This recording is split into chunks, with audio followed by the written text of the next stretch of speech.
안녕하세요. 박나리 세무사입니다. 이번 시간에 2013년에 취득한 신축주택 감면 규정에 대해서 설명드리고자 합니다. 네. 지금요, 집이 많은 사람들은 세금을 더 내죠. 세법은요, 이렇게, 내가 뭔가 그러니까 투기가 좀 많다. 이럴 땐 세금을 더 중과를 하고요. 만약에 미분양이 너무 많이 쌓이거나 주택시장이 안 좋다. 그러면 여러 가지 이런 혜택을 주고 있어요. 그래서 이런 규정이 있었어요. 주택 2013년 4월 1일부터 2013년 12월 31일까지 만약에 주택을 취득을 했다. 그리고 이 주택이요. 네. 취득가액이 6억 원 이하이거나 아니면 주택 전용 면적이 8호제곱미터 이하인 경우, 이런 주택을 만약에 취득을 하면요, 취득일로부터 5년 이내에 양도하는 양도세는 아예 감면을 해주고요. 취득일로부터 5년이 지난 후 양도하는 경우 그 주택을 취득한 날로부터 5년간 발생한 양도소득 금액은 공제를 해주는 그러한 혜택을 준 적이 있어요. 이거 같은 경우에는 주택 취득가액이 6억 원 이하 이거 나예요. 혹시나 내가 이때 주택을 취득을 했는데 6억 원 이하였어요. 근데 전용 면적이 100제곱미터가 넘어간 거예요. 이렇다고 하더라도 여기 보시면 이거나 이기 때문에 이런 혜택을 받으실 수가 있고요. 만약에 이제 혜택을 받고자 하신다면 아마 이런 도장이 찍혀 있을 거예요.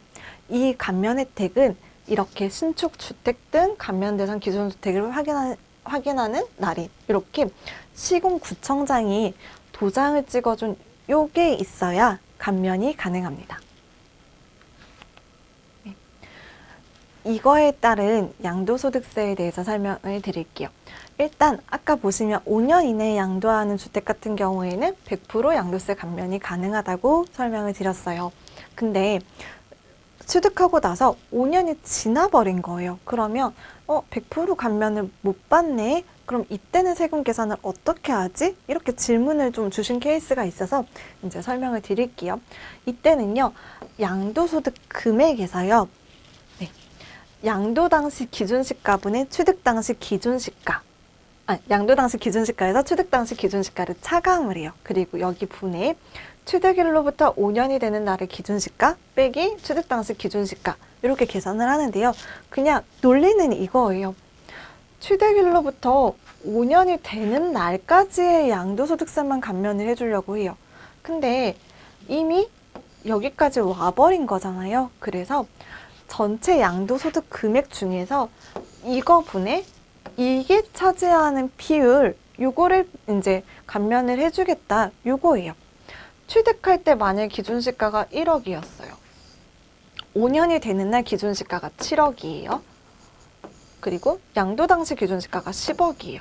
그러면 그냥 10억에서 취득 당시 기준시가 1억 원을 차감을 해요. 그리고 취득일로부터 5년이 되는 기준시가 7억에서 취득 당시 기준시가 1억 이렇게 하면 67% 정도가 나오거든요. 약간 이런 식으로 그냥 양도소득 금액 중에서 이 전체 양도소득 금액 중에서 취득일로부터 5년이 되는 요 시점까지의 양도 차익이 얼만큼이냐 이것만큼 감면을 해줄게 이렇게 계산을 해주는 거고요.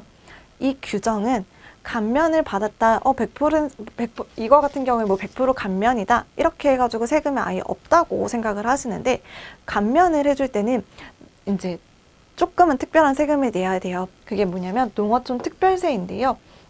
감면받은 세금의 20%를 농어촌 특별세로 납부를 해야 돼요. 그렇기 때문에 보통은 이제 이 집에서 다른 집으로 이사를 갈 때 금액을 꽉꽉 이렇게 맞춰서 가시는 경우가 많아요. 근데 이 20% 농특세로 납부를 해야 되기 때문에 꼭 이런 것도 예산을 고려를 하실 때 고민을 해주셔야 합니다. 그리고 신축 주택 이 감면 대상을 받는 주택들은요, 비과세를 판단을 할 때는 소유자의 주택으로 보지 않아요. 그래서 내가 만약에 집이 있고 신축주택이 있으면 이 감면 대상 주택이 있으면 이렇게 집을 팔 때 요 집을 팔 때 얘는 빼고 얘만 가지고 판단을 하는 거예요. 이렇게 비과세 규정을 계산을 하고요. 비과세 판단을 하고요. 근데 다만 중과세를 판단을 할 때 얘는 이거 자체는 중과를 안 해주지만 얘와 다른 주택을 양도하게 되면 얘도 주택수 계산에 들어가거든요. 네. 그래서 어떤 일이 생기냐면요. 내가 집이 한 채가 있어요. 여기서 다른 집으로 이사를 가려고 새로운 집을 이미 사놓은 상황이에요.